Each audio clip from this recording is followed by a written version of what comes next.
lá, sobe aí. Ó o sol. Ui!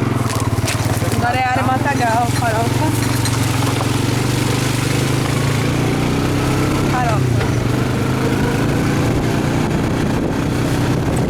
Bota muito mato, né? Muita mata, muita mata, muitos matos.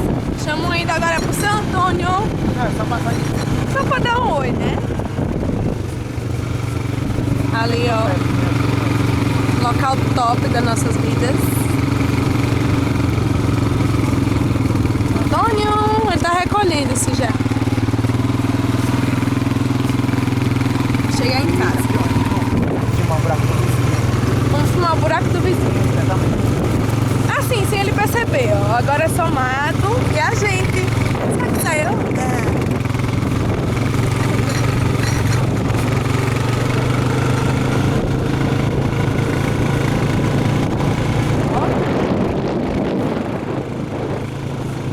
Eu acho que quem tá assistindo fica meio bêbado, né? Com esse movimento. É, muito bom. Ah, nossa cadeira. Olha o rio como tá seco. Olha, mas... Ih, vamos ficar aqui nessas cadeiras.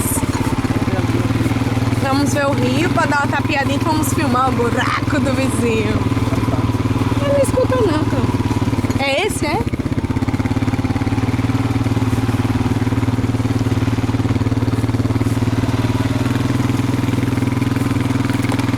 Curtindo o ambiente.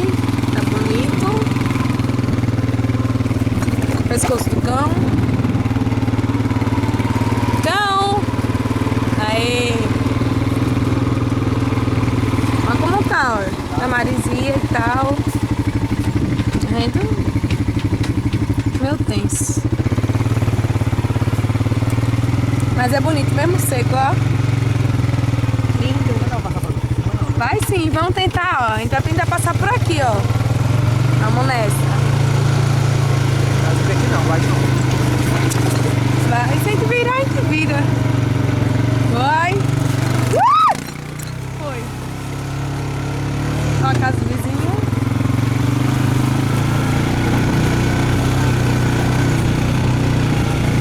Cadê o buraco? Vai, cão, vai pro buraco pra fumar.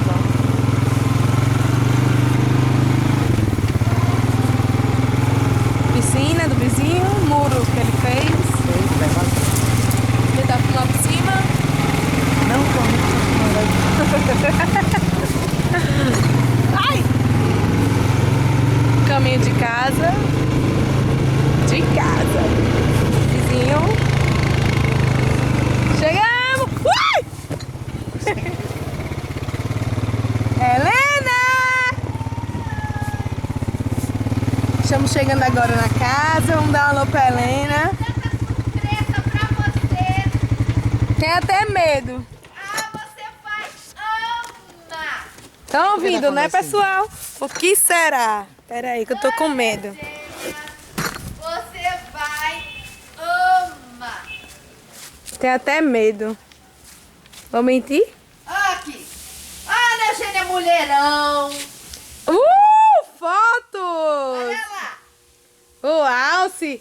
Vou lavar meus pés Perdão. porque ela não deixa eu subir assim, viu? Pernão, bundão. Daqui para aqui, hein? Você vai apertar no botão de novo. Qual é o botão de novo? Você botou pra filmar. Sei lá.